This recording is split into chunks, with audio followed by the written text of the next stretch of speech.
ये विद्यार्थियों सुप्रभात। आज का हम लोगों का विषय है शिक्षा और सामाजिक परिवर्तन। सामाजिक परिवर्तन करने में शिक्षा का क्या योगदान है, इस बात को हम जानते हैं कि व्यक्ति से परिवार, परिवार से समाज और समाज से ही राष्ट्र का निर्माण होता है। तो सबसे पहले हम ये समझने का प्रयास करते हैं कि सामाजिक परिवर्तन है क्या। सामाजिक परिवर्तन को जानने से पहले आपको समाज को जानना होगा। यदि व्यक्ति को समाज का सृजनशील सदस्य बनना है तो उसे न केवल स्वयं का विकास करना चाहिए वरन समाज के विकास के प्रति भी उसे अपना महत्वपूर्ण योगदान देना चाहिए।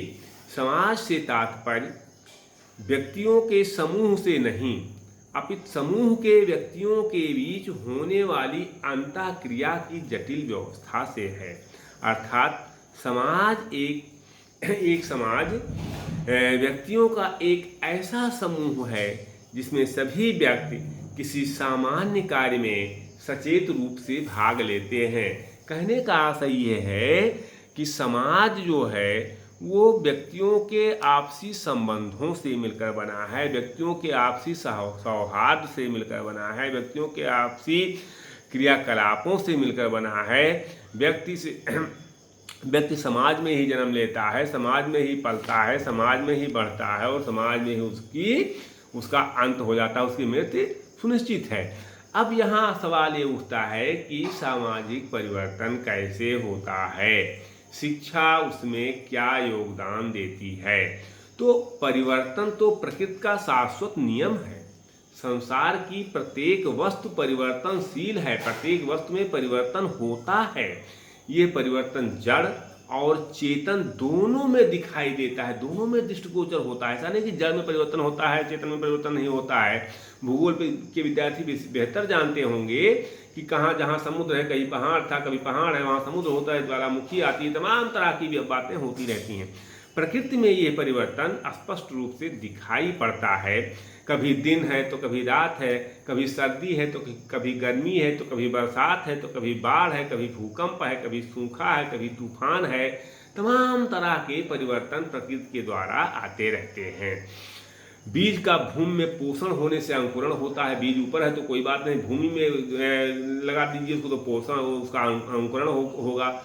अंकुरण के बाद पौधा बनता है, पौधे के बाद वो वृक्ष बनता है और वृक्ष के पश्चात उसका अंत होता है। क्योंकि जो भी चीज़ें इस जगत में आई हैं सबका विनाश सुनिश्चित है, सबका अंत सुनिश्चित है। जन्म हुआ है मृत्यु होगी, हमारा आपका सबका। कोई चीज़ बना है बिगड़ेगा, नौकरी किए हैं रिटायर होंगे। तो हर चीज़ का जिसका जन्म हुआ है उसकी मृत्यु सुनिश्चित है।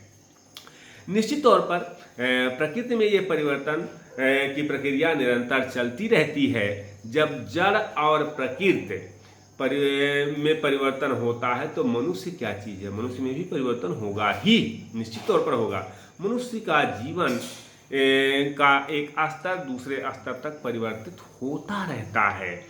आप इस बात को जान रहे हैं कि उसके द्वारा, मनुष्य के द्वारा निर्मित समाज, उसकी व्यवस्था, उसके क्रियाकलाप में परिवर्तन निश्चित है, होता रहता है। जैसे पहले बालक जब जन्म लेता है तो पहले बच्चा होता है, फिर किशोरावस्था में आता है, युवा अवस्था में आता है, वृद्धावस्था में आता है और अंत में उसकी मृत्यु होती है।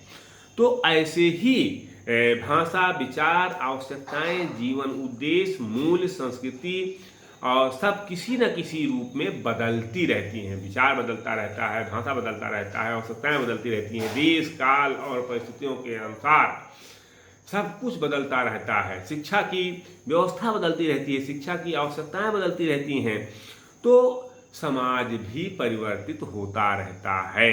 कहा जाता है कि समय और संसार स्थिर नहीं होते, समय एक सी नहीं होती और संसार भी एक सा नहीं होता है। जीवन परिवर्तन जीवन का नियम है। ये जो केवल अपने अतीत एवं वर्तमान को ही देखते हैं निश्चित रूप से अपने भविष्य को खो देते हैं। कोई व्यक्ति अपने अतीत को और वर्तमान को देखता है तो भविष्य को खो देता है। भविष्य को देख के भी चलना चाहिए। समाज मानव जीवन के प्रारंभ से ही मूल्य और मूल्यों में और हर चीज में परिवर्तन करता रहता है। तो जैसे समाज का ये नियम है, सामाजिक परिवर्तन जो है समाज का नियम है। समाज मानव जीवन के प्रारंभ से ही मनुष्य के साथ और तब से लेकर अब तक समाज या सामाजिक जीवन में, उसके स्वरूप में, उसकी व्यवस्था में, उसकी संरचना में, संगठन में, आदर्श में, मूल्य में, सभी में परिवर्तन अवश्य संभावी प्रक्रिया के रूप में होता रहता है। कोई अवरोध नहीं आता है, परिवर्तन में कोई अवरोध नहीं आया। आप देखिए कि पहले हमारा समाज, हम जंगलों में हमारे पूर्वज नंगे घुमा करते थे, कच्चे मांस से अपना उदर पोषण किया करते थे, लेकिन आज का मानव कहाँ पहुँच गया है। तो ये परिवर्तन का ही एक कारण है, परिवर्तन का ही नियम है। किसी को ऐसे समाज की कल्पना नहीं की जा सकती, किसी भी ऐसे समाज की कल्पना हम नहीं कर सकते हैं जो पूर्णतः अपरिवर्तनशील हो, जिसमें कोई परिवर्तन ना हो, जो स्थिर हो। परिवर्तन तो प्रत्येक समाज के लोग हैं, प्रत्येक समाज में होगा ही। लोगों के विचारों में, लोगों के आदर्शों में, लोगों के मूल्यों में, लोगों की संस्कृतियों में परिवर्तन होना अवश्य संभावी है। अपरिवर्तनशील समाज का अस्तित्व तो हो ही नहीं सकता। इस परिवर्तन का ही परिणाम है कि पाषाण युग का वो आदि मानव आज अंतरिक्ष में पहुंच गया है और भविष्य में पता नहीं कहां तक पहुंचेगा।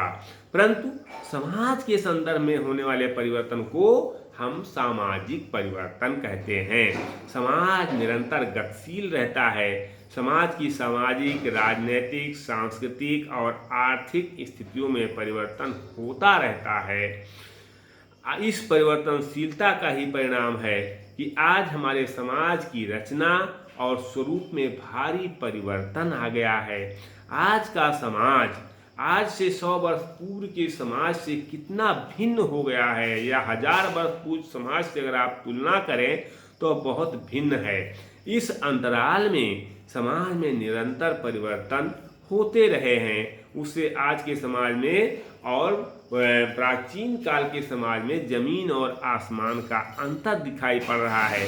तो इस प्रकार हम ये कह सकते हैं कि समाज परिवर्तनशील होते हैं, निरंतर परिवर्तनशील होते हैं। हाँ, यह बात अवश्य है कि किसी समाज में परिवर्तन शीघ्र होते हैं और किसी समाज में परिवर्तन देरी से होते हैं, लेकिन परिवर्तन होगा जरूर।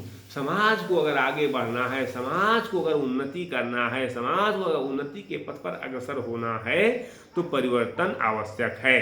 किसी समाज में परिवर्तन तीव्र गति से और किसी समाज में परिवर्तन मंद गति से होता है। समाज की यह विशेषता भी है कि सामान्यतः वो आगे की ओर बढ़ता है, और जब आगे की ओर बढ़ता है तो इसमें हुआ परिवर्तन ही प्रगति का सूचक कहा जाता है। ये माना जाता है कि हाँ, समाज परिवर्तित हो रहा है। परिवर्तन का आशय बदलाव से है, यानी पहले की स्थिति में जो बदलाव आता है उसे हम परिवर्तन की संज्ञा देते हैं। पहले की स्थिति और आज की स्थिति में आने वाला अंतर ही परिवर्तन है। डेविस कहते हैं कि सामाजिक परिवर्तन में केवल वही परिवर्तन समझे जाते हैं जो सामाजिक संगठन अर्थात समाज के ढांचे और कार्यों में घटित होते हैं। जॉनसन का कथन यह है कि व्यक्तियों के कार्य करने एवं विचार करने के ढंगों में परिवर्तन को ही सामाजिक परिवर्तन कहते हैं। डासन और गेटिस कहते हैं कि सांस्कृतिक परिवर्तन ही सामाजिक परिवर्तन है।